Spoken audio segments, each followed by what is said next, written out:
You're listening to the Cantina Cast, your home for thought-provoking Star Wars talk. Join Adler and Jonesy in breaking down the latest news, trailers, movies, and of course, your favorite characters from a galaxy far, far away.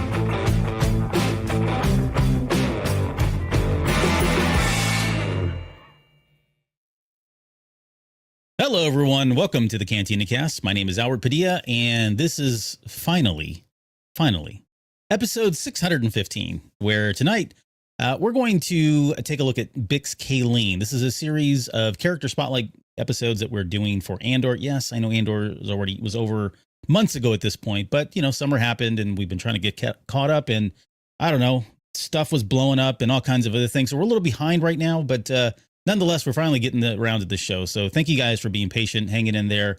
And to help me break this episode down is, of course, Jonesy. Jonesy, welcome to the show. Thank you. Good to see that you're alive. How are you doing tonight? You know, it is really good to be back. It feels like it has been a very long time, and a lot of things have happened over the last really like 2.5 months now. But man, this took the cake. Yeah. So for those of you playing at home, I posted something that it was like a little jiffy or whatever of Luke crashing on Hoth there after the ship had been hit with like some lightning.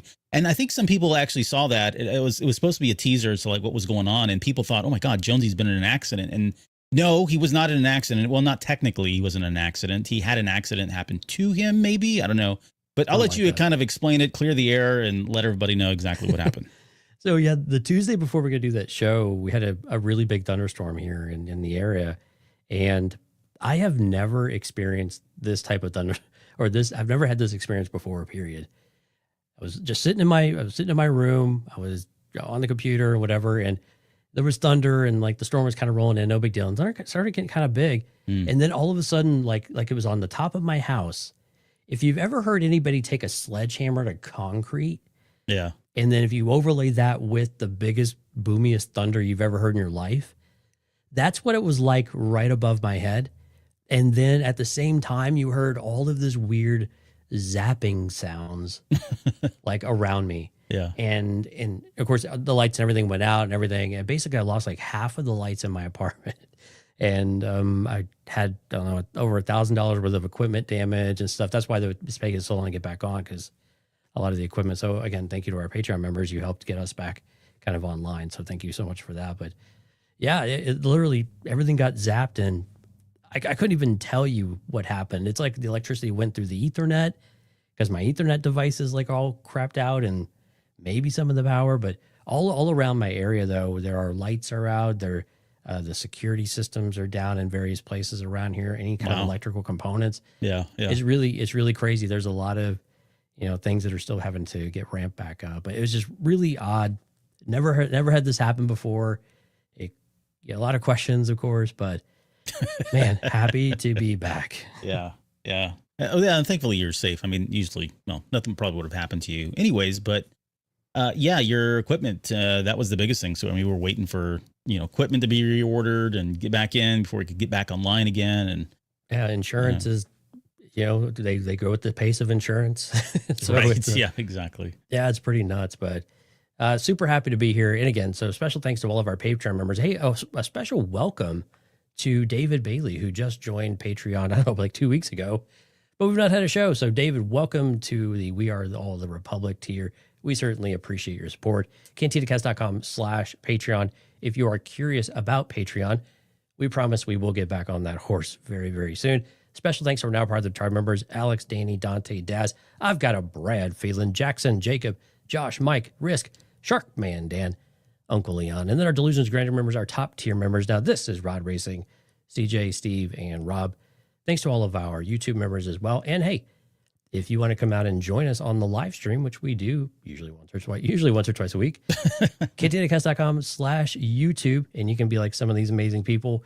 Music Train, Alex, One Up versus CPU. Only Vader's Girl is out there. Hey. Howdy.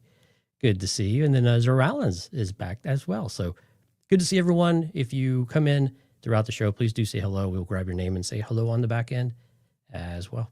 Yeah. As far as programming notes, I have no idea. We're just glad we to don't be really back. know. Oh, We have I no have to say this though. So if you remember back, however long ago this was now, I was talking, maybe it was on our Unfiltered show, which actually thank you for all the feedback on Unfiltered. People seem to have really liked it, Howard. So I think we're going to have to do another one here soon. Yeah. Yeah. So maybe we'll get to do another one here for Patreon. But Steve had reached out to me just on Discord today. I think it was today. And he had said, hey, I took your advice and I watched Rebuild the Galaxy, the Star Wars Lego Rebuild the Galaxy on Disney Plus. Uh-huh. And he corroborated, he's like, you're right. It was actually really, really good. And he's excited about the next one. So I have put on our calendar, Albert, that Oh, no. It's been out there for weeks, though. You just now looked at it. We are going to do Rebuild the Galaxy. We might have break it down, but we'll talk about it, kind of overarching thing, just our enjoyment of it, maybe just a fun recap. And then September 19th, when the new one comes out, we're going to do Pieces of the Past. We have no reason not to do this stuff because I see it, yeah. There's no new content coming until Visions. I think I've also thrown out there maybe a Ninth Jedi refresher for us because we know we're going to get some Ninth Jedi with Visions. So maybe we'll do a little of that. So if people have any ideas that you'd like to see, stuff that's out there that maybe we've not come back around to, always drop us a line because it's things that we're always interested in talking about. But you can I'm going to guarantee it that we're going to talk some Rebuild the Galaxy because it is just too much fun not to. It's just a fun all ages family show. Yeah. Which is really, really cool to have that. Cool. I mean, if Steve liked it, okay, then I'll watch it. I figured that was going to be the selling point. Yeah. We'll take a look at it for sure. So yeah, you've got those on the book, so we'll get to those. That looks fun. But yeah, we've got Patreon still coming up here very shortly. I think what's the next book coming out? Is it? I'm trying to think what's the next one. Yeah, we just had Sanctuary for the Bad Batch show. So Lauren's review of that's been amazing as well. I'm not sure what the next book is. It might not be it might be the Vader book now that I say that. I think it might be Master of Evil because I think that's either, is it October or November? October, November, yeah. Yeah, somewhere in there. So, one of our CP says Crystal Crown. Yeah, you know what? We're getting some Acolyte books. So some of those might be coming in 2025. I don't know. I'm out of touch. I was trying to keep track of D23 too, and it doesn't seem like, I think they showed some footage for Mandalorian and Grogu, but it doesn't seem like there was really any news that broke. So we'll take a look at that and see if maybe there's a D23 catch up we need to do, but it's kind of seeming like maybe not this time around. All right. Well, let's get into this one. Let's pull the covers off finally. I don't know, whatever the analogy is there. Let's talk about Bix. Yeah. So when we last left Bix, no, I'm just kidding. So we usually kick these shows off kind of talking about words that come to mind when we think about the character. And a lot of what we're going to cover is primarily in season 2 with her character, especially like Andor, which is the final one we've got coming up, by the way.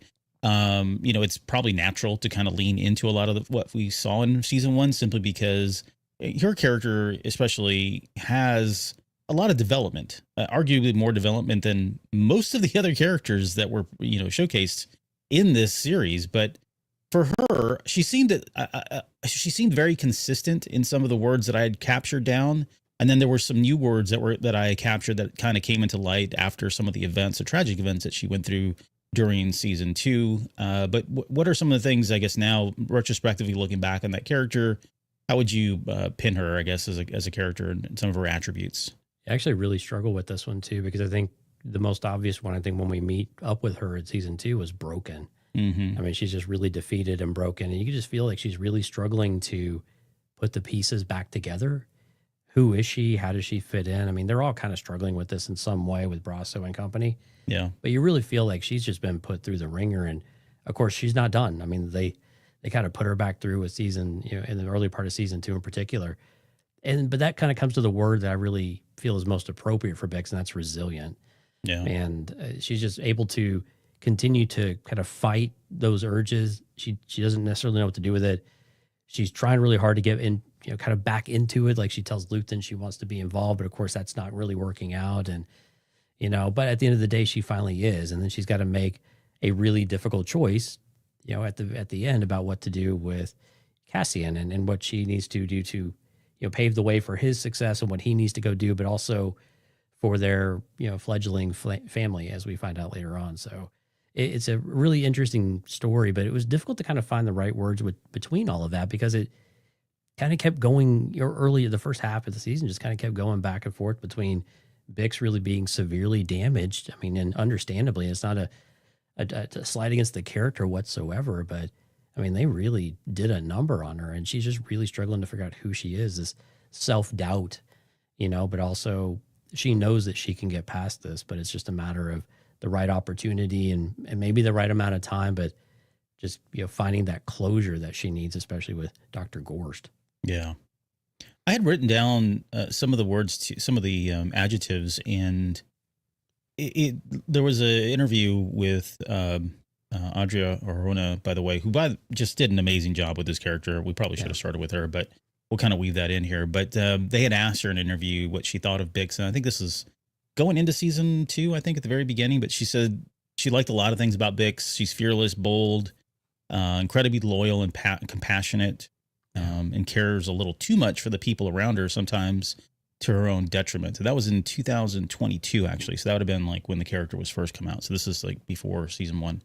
So I think all of those stayed true. Definitely felt like she was bold and fearless. We got to see examples of that during season 1. There was that breakdown of the character because of the things that she went to in season 2, her struggling, that resilience is a perfect word for her, given that she was, dealing with drug addiction and trauma from some of the things that the Empire had done to her. Yeah. There was a word that I had threw out there too of faithful. And I don't mean so much in faithfulness to, say, Cassian. I'm talking about faithful to, a greater spirit, the Force, as it were. And we'll talk about that here in a little bit, because that ultimately plays into her decision, the big choice that she makes for her and the galaxy and everybody else. So I think that's a great word to kind of summarize her. She's a character that I think going in, we didn't have a lot of thought. I mean, you remember when we were thinking, oh, this is going to be, his sister. Like early on after that first episode, there was a lot of theories about, oh, this is her sister. They're going to find out, which, wouldn't be weird because, it's Star Wars and it's been done before. No, it would have been totally weird because it's been done before and we know better now. So. Well, yeah, I just mean, yeah. We're not going to get burned twice on it. But right. Back then, this character really, she was certainly on the radar and everybody liked her. But man, just the transformation that she went through in season 2 was huge. And a lot of that is, again, for Arjona's portrayal of the character, loyal and dedication. I don't know what the word would be for the needs of the many outweigh the needs of the few, but that was definitely the take that she took or the path that she took when she made the big decision there at the very end. So let me ask you a question real quick. Yeah. So did you like the Bix character more in season 1 or in season 2? It was season 2. It would have to be. And in all fairness though, so maybe this is where you're going, like, what really got it for me, what really made me love that character more in season 2 really wasn't until the last final episodes, arguably during that final speech and her sacrifice and what she gave up. That was kind of like, okay, this is an amazing character and how big of her to do something like that. But there was, I think, times that I felt like there wasn't a lot of that character explored in season 2. But again, I know we keep saying this and it's a broken record. A lot of it you just had to go with because we were fast forwarding year after year as we went through season 2. And so I chalk up some of that, I don't know, it wasn't bad. None of it was bad, but it just felt like wasn't whole for me, I guess, if that makes any sense. And I think that's because we just didn't have the luxury of kind of seeing, more time lapse during, given the condensed time frame that we had for season 2. I think that's a great summary. I like the character more in season 1, but I think it's exactly for what you just laid out. We had so much time with her, and we could see her strength day in and day out. I mean, the breaking of Bix with the torture and stuff was also maybe all the more powerful as a result. And we just had to kind of speed through some things in season 2.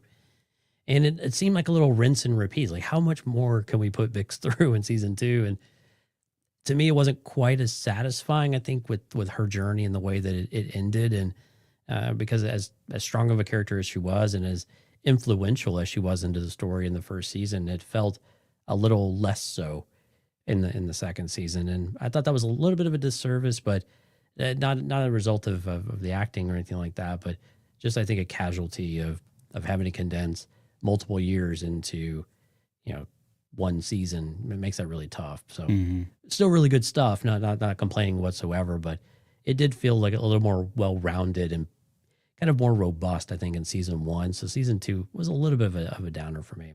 Yeah. And I wasn't sure what to expect with her in season 2, honestly. I mean, they kind of started putting her to the ringer during season 1 because of what happened with, what was her stinking Tim Carlo, that guy. Yeah. Right. I mean, she loses her boyfriend to the Empire during season 1, and that was just the start of things to come. Really wasn't sure what was going to happen when we went into season 2. I think after we got the previews and the trailers, we realized, okay, she definitely, I mean, we were picking up on it from those teasers, right? She looked different. She looked like she'd been through a lot. On top of all that, we also, were seeing moments where she was kind of, the vigilante of sorts, like she just jumped all in 2 feet into the whole rebellion aspect of things. And that we definitely got all of that. But it was a very drastic turn. I think she could have easily just slipped away and disappeared and not really been, much of anything. And yet she came back and did something that, there's so many other things that happen in Star Wars where you say, oh, this was the big turning point. Had this not happened, Luke doesn't blow up the Death Star, right? She is one of many of those paths that come together where she, the decisions that she made certainly had an impact and outcome on the galaxy at large. So, yeah. And what was interesting, I think, is you started touching a little bit, is that they use this character as a conduit for pretty heavy subject matter too. I mean, they used it for like drug addiction, of course, the R word scenario, and those types of things don't really get talked about or seen on screen, or the emotional response, and what do you do about it? Like, how do you move past or kind of move forward? I say move past, but how do you move forward from traumatic events like that too? And so it was interesting to see that work its way into a Star Wars film, and somewhat controversially in some ways, but also, I think, also very appropriate for the total abuse of power and privilege that the Empire has. And I think appropriate for the content, even if it was a bit, again, very adult show. So these are the types of things we've been wanting, right? Maybe not everybody's looking for these specific things, but you're looking for more adult themes. And these are really heavy adult themes. And so being able to touch on them, I think was, it was interesting to see how it played out in Star Wars, and they totally fit. Like, the scenarios actually fit to where, like, these are very believable within the context of this tyrannical empire. Yeah. You think about her character and what she went through, and you think about somebody like Leia, right? Leia was pretty stoic throughout. I mean, her whole planet was blown up, and yet she's sitting there comforting Luke just moments later. Really. She was raised for it too. And she was raised for it. No, and I don't want to compare the two, but there was something about this character that I enjoyed because she wasn't like a Leia. It was somebody who was very relatable. She was kind of like that every man, every woman, where, she'd been through some things and it impacted her. And we got to see her at her lowest point. It wasn't just like, oh, I'm going to have to brush all this off and put my big girl pants on and get on with it. No, we got to see her very vulnerable. We got to see her making some really bad decisions. And I think that's certainly relatable. When Disney came in, and if you've listened to the show long enough, we've talked about this a couple of times, but, we had talked about at some point, would they get into some more mature content? And I think in the context of that conversation, we said, would there ever be a rated R kind of Star Wars now? Right. And I'm not saying we got there, but this definitely, so the things that Bix went through were certainly things that would never have been on Lucas's plate, right? This isn't exactly what he wanted as far as Star Wars. Right. Was never the intent to go into some of this stuff, whether it was the depression or the trauma, the drug addiction, the SA stuff, which I don't want to say because YouTube will flag us. But, that stuff, that content is certainly, like you said, very adult. It's very mature. And I think they did a really good job with this. Like, I'm very happy with what we got. I think it has changed Star Wars forever. I don't know that we'll never probably ever go back to that stuff. And we'll go back to mature themes and all that. But I think forever forward, there is an audience for it. And I think Tony Gilroy has kind of laid this out and Horna's portrayal of this character, like, to be able to handle that subject matter as deftly as they did, as sensitively as they did, I think it says a lot about where Star Wars can still go. Again, I'm not advocating for rated R content, but I did enjoy the more mature themes, and it definitely fits more along with this kind of a show, right? Andor and Right. Rogue One. It was a natural fit for it, but I don't know. I think it has changed Star Wars in a lot of ways. The landscape of Star Wars has certainly changed, and at least there's a pocket now that says, "Look, we've proved that we can do it. We can get into some of these adult themes. It doesn't always have to be for 10-year-old kids." And I like that a lot. But I wanted your thoughts on, do you feel like, this has changed Star Wars? Do you think we're going to start moving the needle for even some of the more general content? Or do you think there's just going to be kind of different pockets of content similar to what, Marvel's doing, or, any of the other big IPs that have, different audiences watching their stuff? I think for the whole, as serious and as heavy as this content is for Andor, I mean, this is still an outlier, I think. And I think it will continue to be a bit of an outlier. I think the door is open, though. I think they've proven that with the right writing and the right direction and the right framing of the show and the context of the show and fitting in the tone and all of that, that they can absolutely pull it off, and that Star Wars can support that. I think within the larger context of Jedi and Sith and rebellions and alliances and the pew pew and things like that, it's probably not going to find its way into a lot of that content, because you tonally it just starts to shift, right? This series was meant to be kind of the darkest days, right? The rebellion doesn't know if it's going to survive. The Empire is crushing the life out of the galaxy, even if they don't know it. And so to see this and the total abuses of power, I think were just so fitting within this. I think actually what's interesting is Rebels kind of was the first to really explore this a little bit more, right?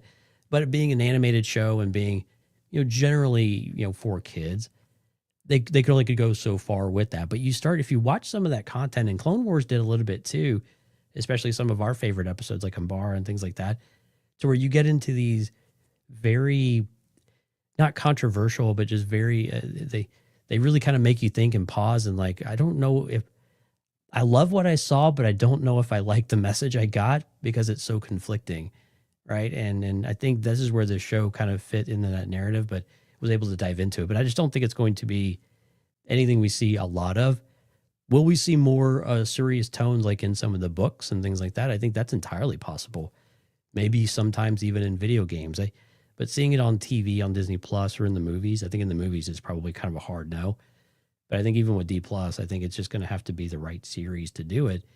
Acolyte's kind of a good example where of kind of maybe we could say maybe kind of how they got it wrong. They wanted to do some more like the violent side of things, right? The darker side of the Force, the conflicting choices and decisions. But the way they kind of framed the show up, it didn't quite hit the mark for the audience they were looking for in many ways, or at least it had a disconnect between the audiences, right? Mm-hmm. So you kind of see how, maybe that's an idea where we thought maybe we could apply some Andor-like logic, but didn't quite land within the context of what the show was about and kind of how we were framing up the show.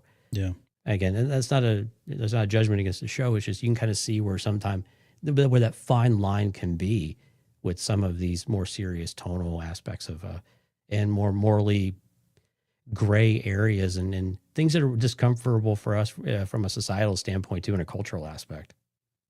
Did it have to be Bix though? I mean, I guess maybe it did, right? I mean, it feels like she was the right vessel for it, but I think she was just kind of the character. Again, I think knowing how strong she was in season 1, they did why this worked so well in season 2 is they did such a great job of establishing her in season 1, right? She was the shop owner, the shop runner. She was clearly the boss. She wore the coveralls in the shop. And then whenever things kind of went downhill and she was tortured, the complete breaking. She was absolutely the vessel for these types of themes and stories to come out, but also for her to come out the other side of all of that too. Yeah. And so I think it just made sense for her because we look at the other characters like, well, who would it have been? I think the only thing that maybe cliche about it is that it is a woman, right? That went through these things. And although there's a part of me, it's like women tend to be a lot stronger than men in real life. And in shows and TV, we always show the men being the strongest and finding ways to kind of get through all this stuff. So it's kind of a which way do you want to look at it? But when I look at the character of Bix, she absolutely was the strongest of these characters to be able to endure some of that and then come out the other side and make some difficult decisions around her future and maybe what she did or did not tell Cassian at the end of the day too. Yeah. Do you think you would have been, do you think we should have gotten more, or would you like to know more about how she got where she got? Because we don't have, like, in the context of the characters, she's one of those characters that just kind of, shows up, and we have to, we take for face value that, oh, okay, she's a shop owner. She at once had a relationship with Cassian. Now she's, involved with Tim Carlo, and she's kind of doing her own thing. There is a part of me that really wants to think, know more about what it was that got her interested in. Because I mean, on the surface, it looks like she was just trying to make some few bucks, right? But how did she get connected with Luthen, right? How did she know that, how did that all relationship start? Because if that hadn't happened, Cassian and Luthen never meet up, and we don't get any of this. But there are some things in there that I'd love to see, and I would love to see, and I don't want to jump ahead to, what's, in the future for this character, but it would be interesting to kind of know some of those origins and just kind of see how she got to where she got. I want to talk quickly too about the relationships. Just, she's got a couple of relationships. Obviously the one we talked about, which was Tim Carlo. That relationship seemed, it felt like she did sincerely care for him, and love him, but I never once got the thought that there wasn't feelings between her and Cassian during season one. It felt like it was more Cassian feeling more for her. You could see it over his face and the way Luna portrayed that character during those scenes. You could see that, there was still that old flame there. I think she had probably moved on more than, he had done at that point, because she already had somebody in her life. But, with Tim dying, and that pretty much kind of opened the door for them to kind of rekindle that relationship. But, I want to talk about that, and then it would have happened anyway, though, right? Yeah. Clearly they ended on terms that were non-conclusive, I think, in many ways, and so she was always just kind of waiting for him to straighten up and actually do something with his life to where it was meaningful. Yeah, we didn't get the details of what happened in season one. We just learned that she was kind of fed up with all his stuff, his shenanigans, and always getting people in trouble and always having to borrow money, and just, seemed like he was not stable, completely unstable in that regard. And so I can see for her, she was like, okay, I'm done with this. I really want to have a job and steady income and, maybe a family down the road, which, of course came. But to your first question though, like how she got involved with Luthen and then I guess the rebellion in general, I kind of would be interested to see where that started, right? It's almost like what was the prequel to Rogue One, like Catalyst, or Catalyst was one of them. I know it was one of them. Yeah, there's a couple of them there. Yeah, but just those beginning threads of what was the start, kind of what was the relationship between Bix and Andor, and I think those are probably areas that they're willing to explore. I think probably mostly in books because that's typically where we seem to get them, and they make more sense because you have a lot of time to flesh out the characters, reestablish where they're at in that moment. You can jump ahead or, kind of jump in the past, maybe a year or 2 years and see some of that. You could bring some other characters back too, like Marvo. I think would be great.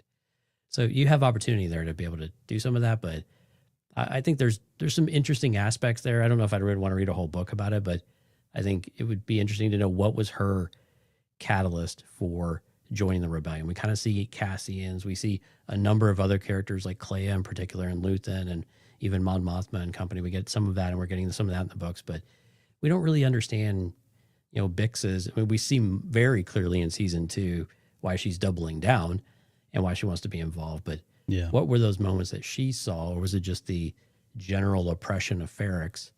That everybody started to just, they just started to not tolerate it a little bit more, and she found a conduit. But then, how did she even get in there? There's so many questions. I'm with you. I think it would be interesting to get something there.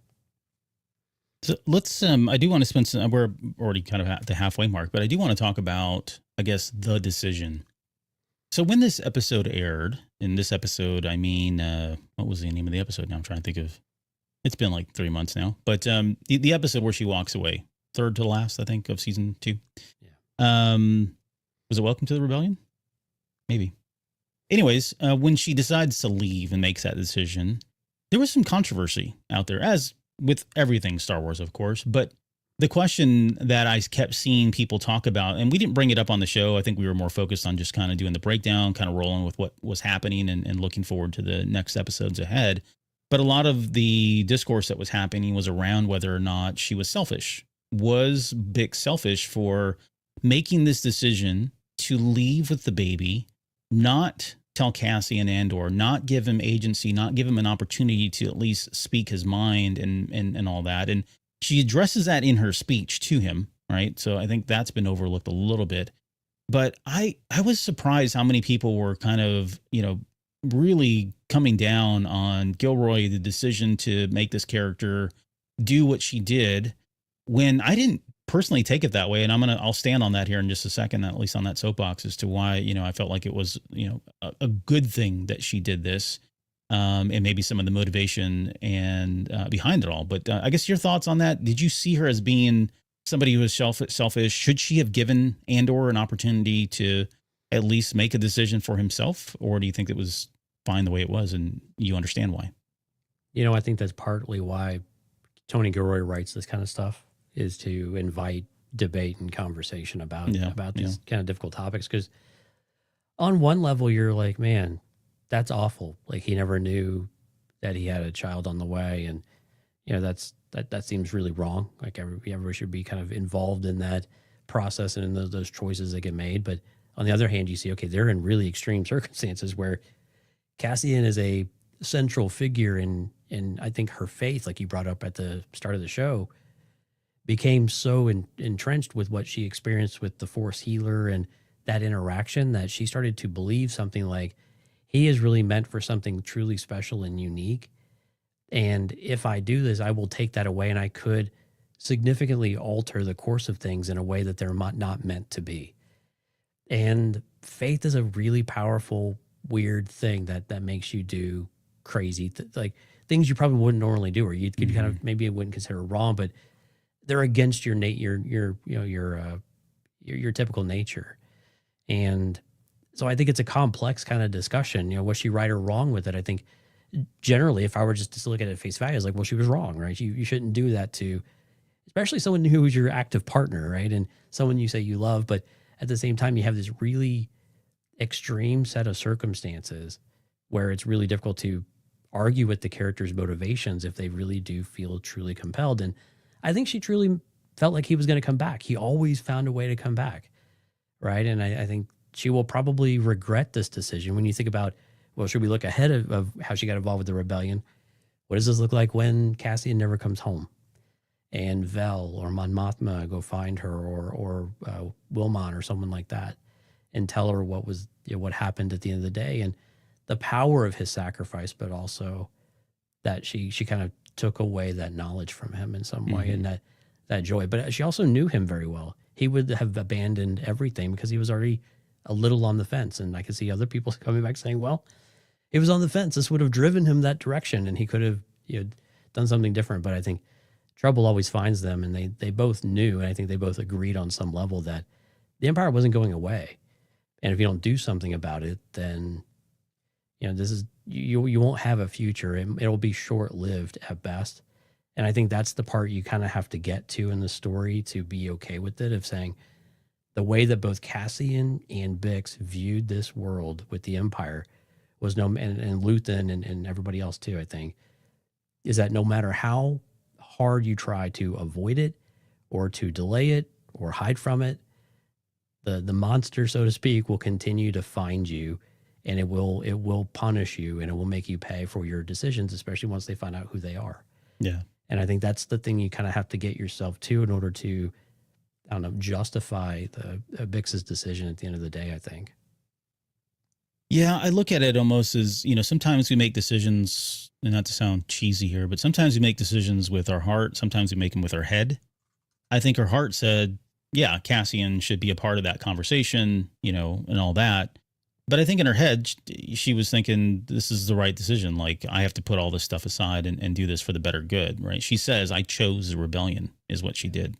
Yeah. And she chooses a rebellion over not just, herself, but she chose it over her child as well. And I think it's both, really. I think at the end, I think what was the subtext here is that, yes, she knew she was pregnant. That's why she gave this message and why she left. She already knew that. She'd said at the very beginning, I've been thinking about this far too long. So she had known for a number of weeks now at this point, at least, maybe days, but maybe weeks, that she was pregnant. She had child.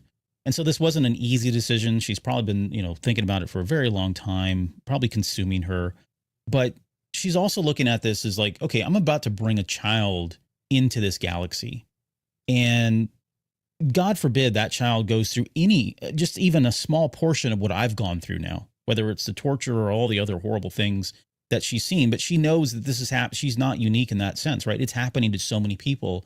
And so for her, there is a bit of like self-preservation, maybe, or protection for the child, knowing that the galaxy needs to be a better place. And then that's where like you said, that faith comes in. Like, she's driven by those kind of maternal primal instincts of, taking care of her child. But at the same time, she is somebody who is very faithful and believes in the Force, believes that there's greater things at work here. And that contact that she had with that Force healer really changed her. Like, it really made her start thinking about, like, wow, he is the messenger. He's got a divine purpose, if you will, here. And that supersedes my own personal interest. And that's why I'm going to have to make this hard decision and, leave so that he can solely focus on getting this. If he can get through all that, then I'm going to have a better galaxy. We're all going to be better, right? We're going to be at peace again. And she even says at the very end, I'll find you. So even if Cassian didn't find her, she was determined that once this is all over, she was going to go find him. So it wasn't like she was letting him go and just hoping that one day, he'd come riding on a horse or whatever and, sweep her away. She's like, I'm going to go find you, right? It's just a matter of time. You're going to get through this. I believe that you'll probably, that you're going to live through all this too, right? Because why would he die if he's the messenger and he was somebody that was important in the grand scheme of things? So all of that was, I think, running through her head, and why she made that decision didn't make it any easier. But going back to, why didn't she speak to him? Well, she says in her speech at the very end, which, by the way, was another amazing speech in this series. I mean, we just got so many of these things, but, she says, I would have liked to stay and do this in person, but I know you, and you just talk me around. And I've been thinking about this far too long to let that happen. So, I mean, you got two people that have known each other their entire lives. She knows that they've probably had other, maybe not conversations about this topic specifically, but important decisions in their lives. And knowing that Cassian is somebody who's very, he's very charismatic and he's very persuasive, and he knows how to pull her strings and get her to kind of do what he wants to do, which would have been, hey, let's get on the next flight out of here and just go make peace somewhere on this planet that are still planets that are still safe and that the Empire hasn't touched, right? He was trying to paint this as like, hey, there's optimism here and there is a way out, when the reality is there wasn't. And I think she was more the pragmatic person and saying, look, that's really just not going to happen, right? It's not, that's a very short-term kind of decision. It's only a matter of time before it does come, for our baby. Yeah, exactly. Let me see. I want to go through this speech real also. I love that the way it was filmed, the way Audrey was kind of looking at the camera, it was very sincere. It's crazy to think this was kind of like her first role, really. I mean, she's been in other things before, but this was kind of like her biggest role that she's ever had. And we talked about how some of the behind the scenes stuff that was happening during season 2, where Gilroy was really trying to just say, look, you can do this, right? Stop being so nervous. You've got it in you. Whether it was test, stuff that they had done or whatever, he knew that she was capable of delivering this type of performance. And it really kind of stood out for me, especially in that last part where she's looking at the camera. It's very, she's got it looks like she just woke up. She's very vulnerable physically. You can see her just, her whole heart and soul is into everything that she's saying, and she's very sincere and means everything. But she says, if I was brave, which I thought was kind of crazy to think that of all people, Bix would be saying, if I was brave, right? I think one of the things that you would associate with her is her bravery, given what she's been through. Right. And she says, it just can't be me. I can't be the reason you leave here. If you ever gave this up for me, I'd never forgive myself. Right. So, I mean, the weight is on her too, knowing that if she decided to jump in with him and take off, and the galaxy turned out to be crap and all this stuff came to realization, then she'd never forgive herself, because again, of everything that, we talked about, especially with her child. It says, we have to win. We have to beat them. And I believe you have purpose in making that happen. I need to believe that. So I'm choosing for the both of us.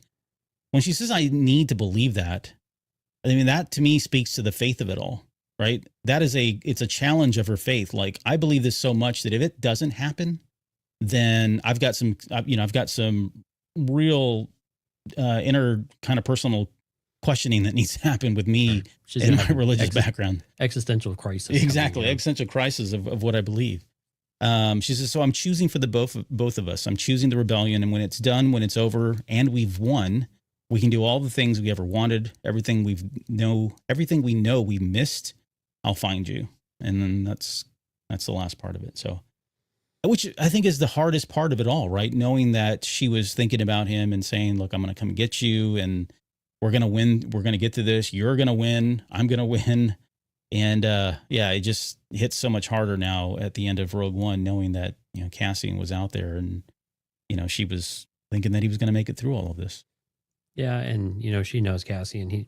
For as much as this is part of my concern, we'll talk about this, next time with the Cassian breakdown. But, when we talk about Cassian as evolving into a leader, we were a little bit critical that did that really come across in season 2 very clearly. But I think it's characters like Bix that really helped that not be worse, right? Or actually helped him, force him into more of that spotlight and continue to be there. Cassian had all of the ability in the world and a crazy way of making things happen and wanting to help people and do what was right, but also had a very self-centered part of himself.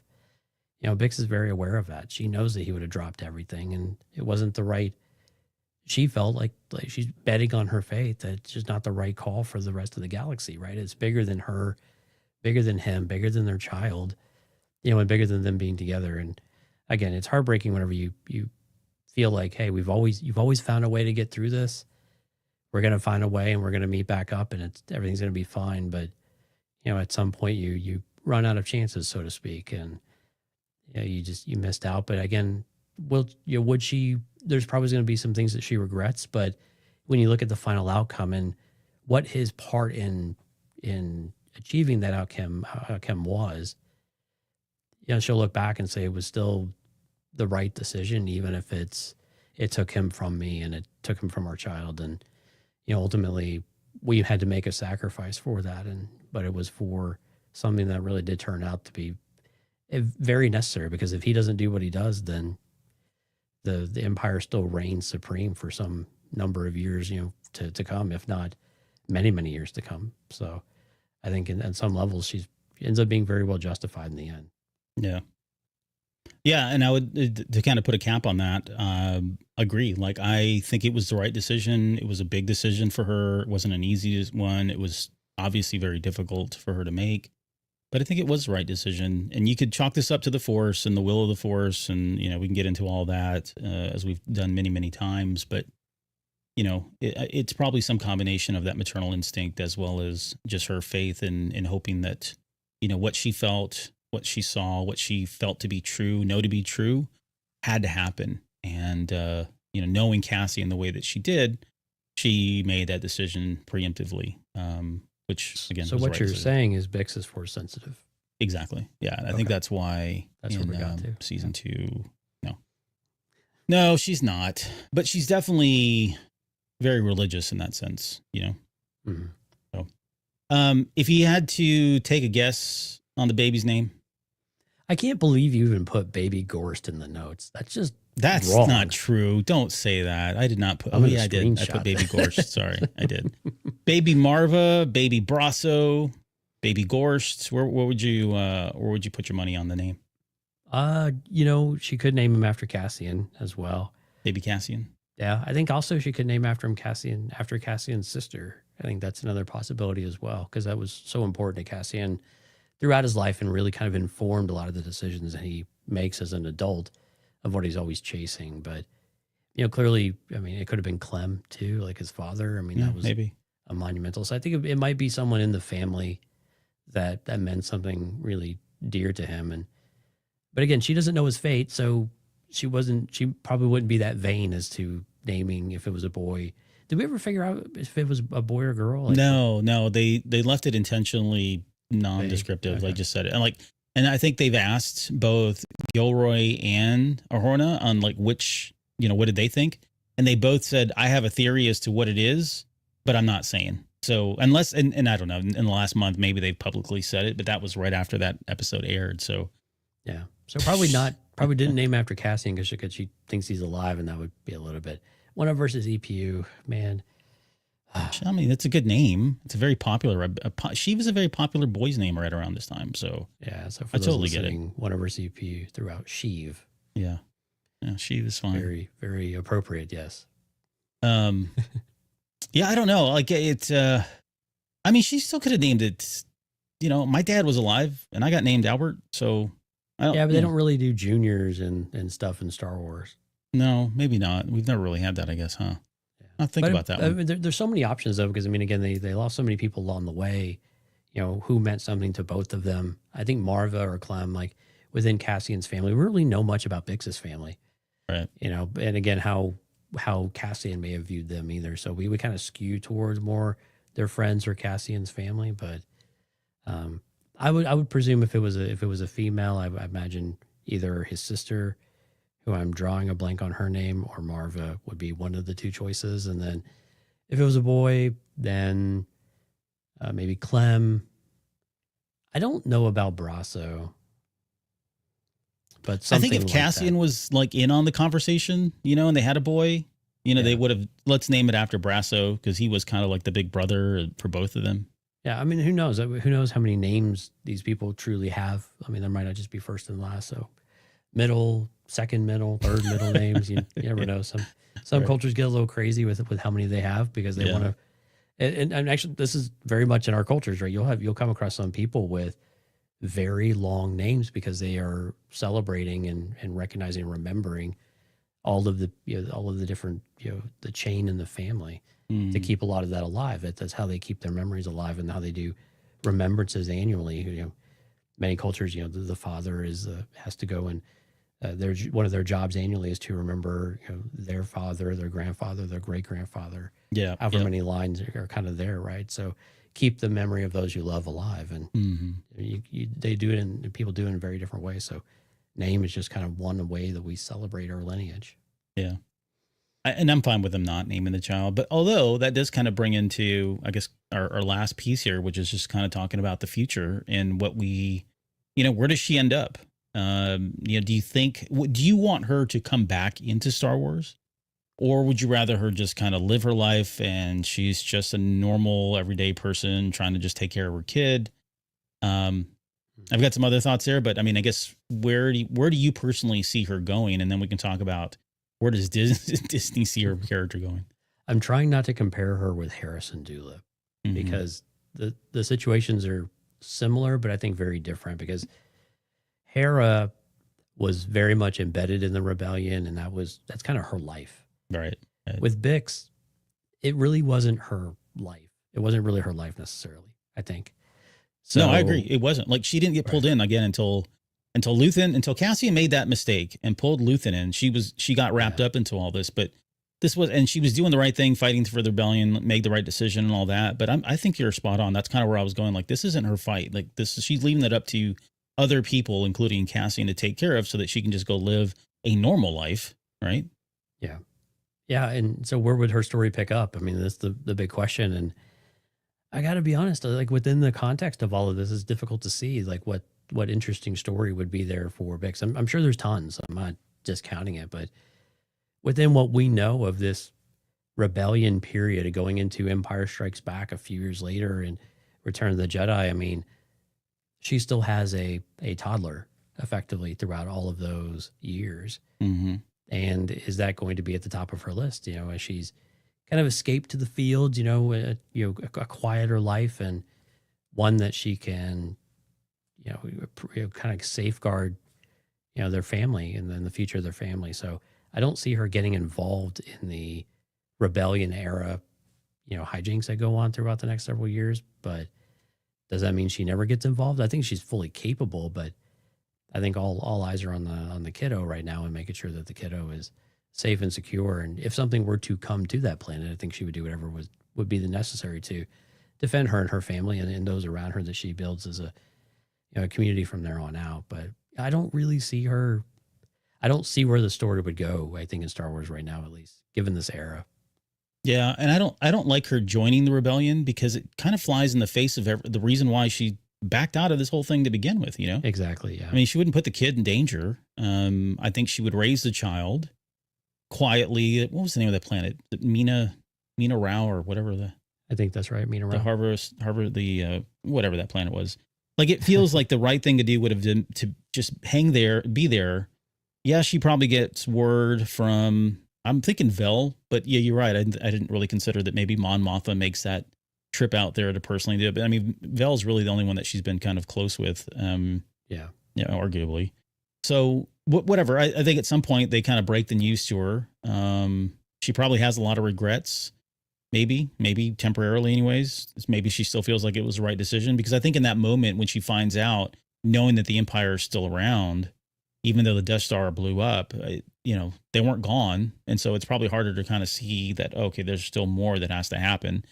I think eventually, by the time we get to Return of the Jedi, when the Empire is technically gone, then I think she probably is, feeling better about the decision, feeling like she made the right choice. And at that point too, like we're talking what 4 or 5 years now after that. Was it 3 years? I'm probably giving too much time there. 3 years, right? She's got a toddler. She's got a young person. And I think it would make more sense for her to, she was kind of like a mechanic, right? She probably passed those skills down. And at some point, maybe this kid grows a little bit older. He's in his teens, he or she, and they've picked up all the mechanic expertise from mom, and they've got that natural ability. Then maybe that story is that character does maybe join the resistance or the rebellion or whatever it may be in whatever time period is at. But even then, I don't think they rise to the level of a hero. I think they are just honoring, what their father sacrificed, taking the skills that their mom gave them, and they're probably just some mechanic, like no name mechanic, just working on, snow speeders on Hoth. And then later on, he's and like they never rise to the level of like some hero like Han Solo or Luke Skywalker. To me, that feels like where the story goes. And I know that's probably boring and we probably won't ever get it. And we don't need to be told that story.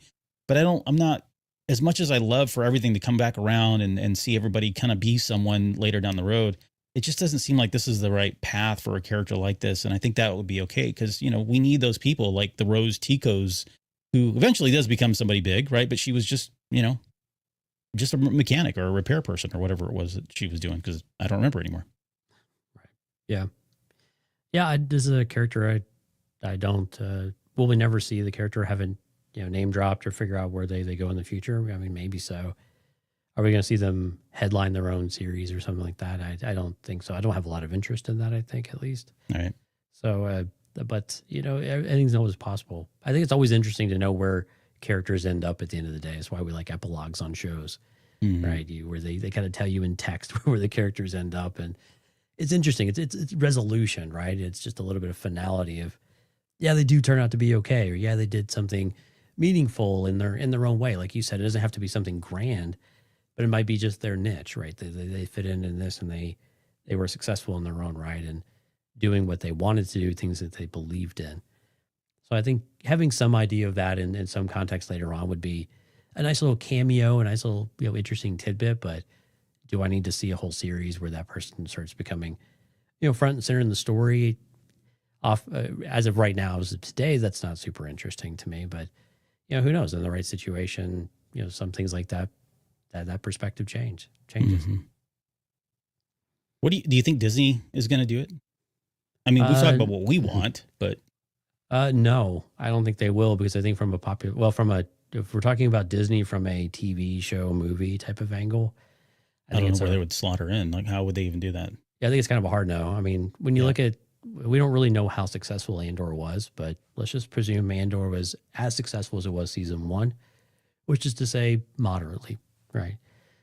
If it didn't draw big numbers, then why would you bring any of these characters? You're probably not going to be super excited to bring these characters, back to the forefront, especially one you didn't name. There's ambiguity about them. People are a bit conflicted with the scenario. And it was a, quote unquote, kind of smaller show compared with what they would expect in a movie, right? Not trying to put the series down. Of course, we loved it, but that when you look at it from a marketing standpoint, when you ask about corporations, that's kind of what they look at. Now, would they be open to publishing arms and things like that, taking some of these story elements? There's a lot more flexibility there. And so I think those paths and avenues are always open. I think there's always possibility. And then hey, if lightning strikes, then you capitalize on it. But I think beyond that today, I think Disney is probably like, no, I think we're going to let this rest for a long while now. There's no reason to redo it. We've really explored this in detail. And quite honestly, Tony Gilroy would have to be kind of the one to pull some of this together. And he's very much ready to move on to other projects. Yeah, no, I agree 100%. And the only reason I brought this up, this whole conversation, this topic up, was because after that episode aired and then after the series aired, there were already rumors going around that they were planning on bringing Bix back into something. Like this wasn't the last time we saw her character. Never mentioned the child, but they did mention that this wasn't the last time we'd ever see Bix. And so, like you said, that could be, something very light, which I suspect if they did do anything, it's going to be very light, probably in one of the publishing arms or a comic or I don't know, whatever. But we're not going to get a series. We're not going to get a novel about Bix.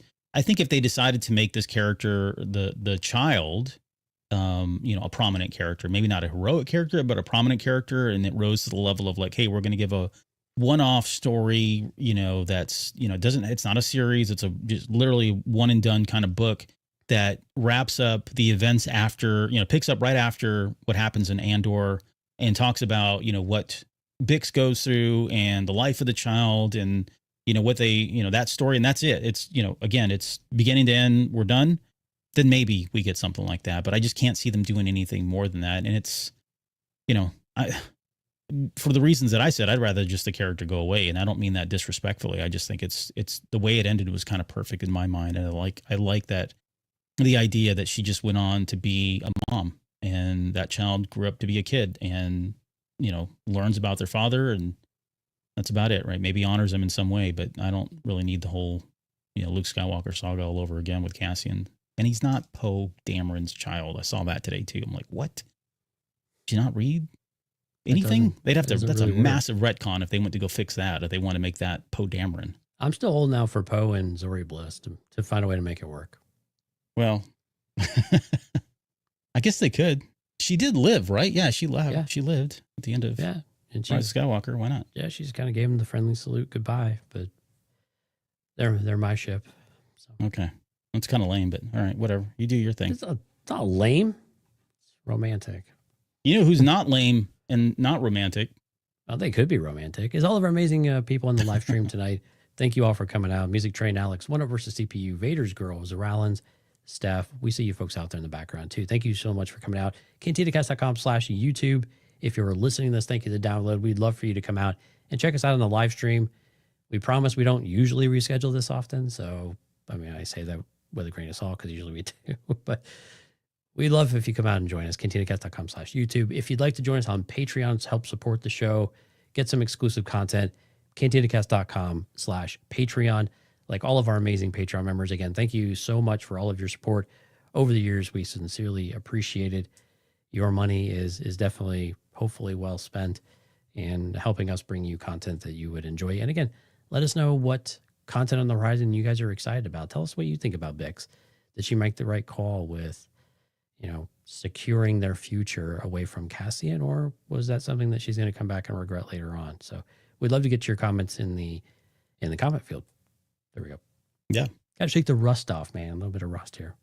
It happens. Let's see. So we talked about the Rebuild the Galaxy episodes coming up. That should be fun. We've also talked about coming back and revisiting Empire Strikes Back for Patreon. So Empire Strikes Back as a TV series. I probably should get started on that because I'm actually really excited about doing that one. And then we've got one more show to go for this whole kind of Cassian spotlight, Andor spotlight shows, which the last one we've been saving, which is Cassian. So that will be coming. That will be a public show at some point here, probably next week, given that our schedule's all screwed up now. But yeah, we got that. There's lots of stuff on. I mean, there's good stuff on the horizon too. We're probably we get all the Vision stuff that's coming in late October. Mm-hmm. We're gonna do that. Yeah, Lauren's gonna be back. I think we're gonna do Tales of the Nightlands, the new series around the Halloween holidays. I think it comes out later this month, so we're gonna do that in October as well. So a little Halloween special, if you will, and then of course I'm sure we're gonna do something around the holidays too to help you get in the seasonal spirit with Star Wars. So lots of good stuff on the horizon. So we hope you're with us to check it all out. Yeah.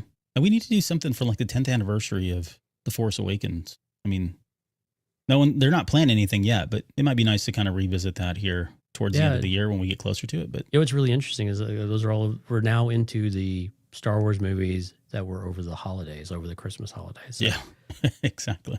Interesting. You know, last year we didn't really get a Christmas holiday off. I wonder if we will this year. Maybe. We'll see. All right, guys. Well, we're going to end it there. Thank you all so much, and apologies for taking so long to come back. But we're back, and we'll see you guys here on the next show.